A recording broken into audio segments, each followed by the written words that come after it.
Sure ain't the governor. It's the president.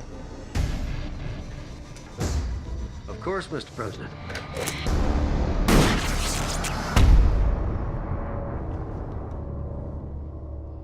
This is Machete. Machete, had it been made back in the 70s and 80s, it would have looked probably a lot like this.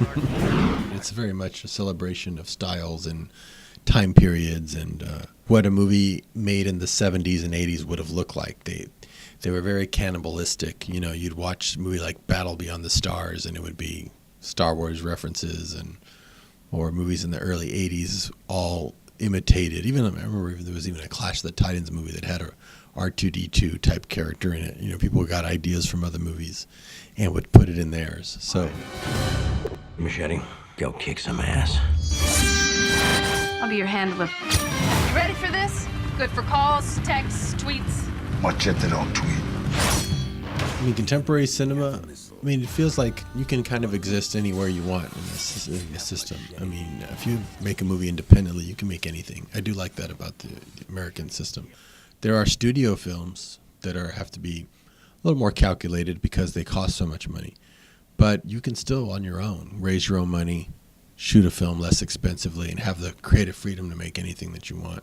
I like that. You can't beat my army of super soldiers. Bring me my double D's. Hook her up, lover boy!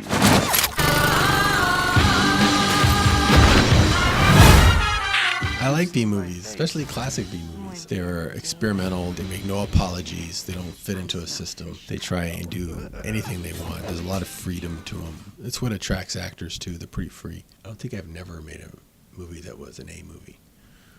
Some of them feel like A movies because you make them with big size and a lot of stars.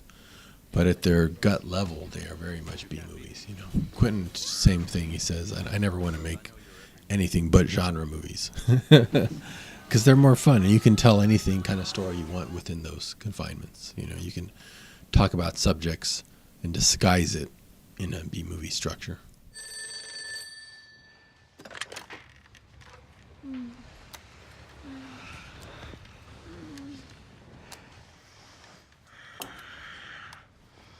This is the president. I'm the president of the United States, man.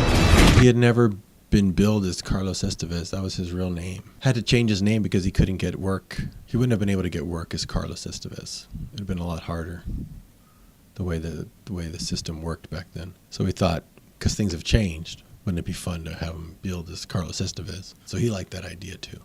I would have picked him to be the president even if his dad hadn't played a president already. Just because he has that quality, you know, he has a presidential quality.